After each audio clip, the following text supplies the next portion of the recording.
महाकुंभ में श्रद्धालुओं का स्नान जारी है। आज कुंभ के 32वें दिन भी चारों तरफ श्रद्धालुओं की भीड़ है।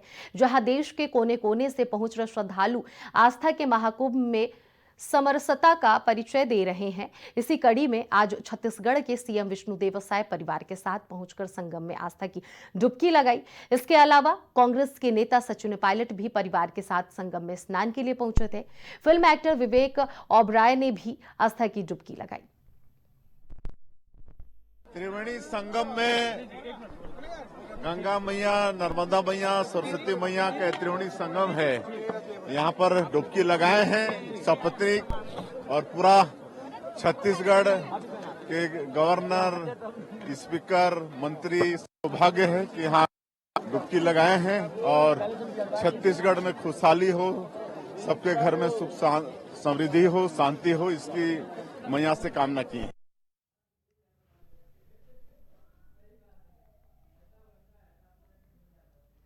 तो आपको बता दें कि छत्तीसगढ़ के मुख्यमंत्री विष्णुदेव साय ने पूरी कैबिनेट के साथ प्रयागराज के महाकुंभ में स्नान किया। उन्होंने बताया कि हम सभी लोगों ने संगम में स्नान किया और छत्तीसगढ़ की खुशहाली के लिए कामना भी की। भूपेश बघेल पर निशाना साधते हुए उन्होंने कहा कि जो लोग भगवान राम के अस्तित्व पर सवाल उठाते हैं, उनसे उम्मीद नहीं है। तो आपको बता दें कि जिस तरह से विष्णुदेव साय ने अपने पूरे परिवार के साथ संगम में आस्था की डुबकी लगाई है, साफ तौर पर उन्होंने कहा है कि व्यवस्था बहुत अच्छी है। विपक्ष का भी साफ तौर पर कहना है कि व्यवस्था सही नहीं है। ऐसे में पक्षधार जितनी भी गवर्नमेंट सरकार हैं, उनका साफ तौर पर कहना है कि व्यवस्था अच्छी है। आप तस्वीरों के माध्यम से देख सकते हैं कि किस तरह से एक्टर विवेक ओबराय भी आस्था की डुबकी लगाए हैं। सचिन पायलट भी आस्था की डुबकी लगाए हैं। सचिन पायलट अपने पूरे परिवार के साथ आस्था की डुबकी लगाए हैं और वहीं छत्तीसगढ़ के सीएम भी पूरे परिवार के साथ आस्था की डुबकी संगम नगरी में लगाए हैं। महाकुंभ का जब से आयोजन हुआ है, तब से आरोप और प्रत्यारोप का सिलसिला जारी है। अब बढ़ते हैं अगली खबर की तरफ। उत्तर प्रदेश में इन दिनों तेंदुए का आतंक देखने को मिल रहा है। लखनऊ से लेकर बहराइच तक लोग तेंदुए के आतंक से परेशान थे। पहले बात लखनऊ के रहमान खेड़ा क्षेत्र में बाघ की दहशत अभी खत्म नहीं हुई है। इसी बीच बीते कल बुदेश्वर स्थित एक मैरिज लॉन में तेंदुआ घुस गया। लॉन में उस समय शादी समारोह का कार्यक्रम चल रहा था। तेंदुए के आने से भगदड़ और अफरा तफरी वाली स्थिति पैदा हो गई। इस दौरान कई लोग घायल हुए। देर रात तक चलते रेस्क्यू ऑपरेशन में कई लोगों को चोट भी लगी। आखिरकार उस पकड़ने में टीम सफल भी रही तेंदुए को। वहीं बात बहराइच की अब करते हैं, जहां पर कतरनिया घाट के निशानगाड़ा रेंज के भट बरगदहड़ा गांव में बीते दिनों तेंदुए के आतंक से ग्रामीण काफी परेशान थे। करीब एक हफ्ते पहले तेंदुए ने दिन दहाड़े हमला कर करीब 5 ग्रामीणों को घायल कर दिया था। वन विभाग ने जंगल में तेंदुए को पकड़ने के लिए जाल बिछाया, जिसमें वो कामयाब भी रहे। खबर की है बात जिस तरह से तेंदुए का जो हमला लगातार जारी है लखनऊ में, वो देखने को मिल रहा है। और ना सिर्फ लखनऊ में बल्कि कतरनिया घाट में भी ये तेंदुए के हमले को देखने को मिला है।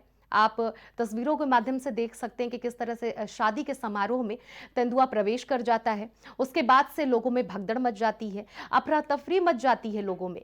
यहाँ तक कि दूल्हा दुल्हन एक पास मौजूद होकर गाड़ी में चले जाते हैं, जिससे कि तेंदुआ उन पर हमला न कर पाए। जितने भी लोग शादी में शामिल हुए रहते हैं, सभी डर और सहम कर कहीं न कहीं छिप जाते हैं। वन विभाग पूरी अपनी कोशिश करता है तेंदुए को पकड़ने में। यहां तक कि ड्रोन कैमरा से निगरानी भी वन विभाग की तरफ से की जाती है। ड्रोन कैमरा से निगरानी करने के बाद से तेंदुआ छत पर मिलता है और जब छत पर वन विभाग पहुंचता है तो वहां पर तेंदुआ वहां से सीधे नीचे आ जाता है। ऐसे में वन विभाग पहले और दूसरे और तीसरे प्रयास में असफल रहता है। उसके बाद से आखिरकार जाकर तेंदुए को वन विभाग पकड़ने में सफल भी हो जाता है। खबर की अहम बात यह भी है कि लगातार जहां एक तरफ लोग तेंदुए के आतंक से परेशान थे, लेकिन वन विभाग की मुस्तैदी के चलते दोनों ही जगह वन विभाग की टीम ने तेंदुआ पकड़ने में सफलता हासिल की। अब कई दिनों से डर के साए में जी रहे लोगों को राहत की सांस मिली है। वहीं बढ़ते हैं अगली खबर की ओर।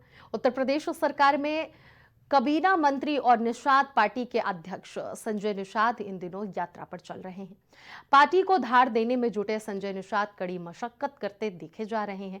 संजय निषाद संवैधानिक अधिकार रथ यात्रा निकाल कर 2027 की तैयारियों में अभी से जुटते हुए दिखाई दे रहे हैं। इसी क्रम में उनकी यात्रा फिरोजाबाद पहुंची। इस दौरान वो लोगों के बीच हाथ हिलाते हुए नजर आए।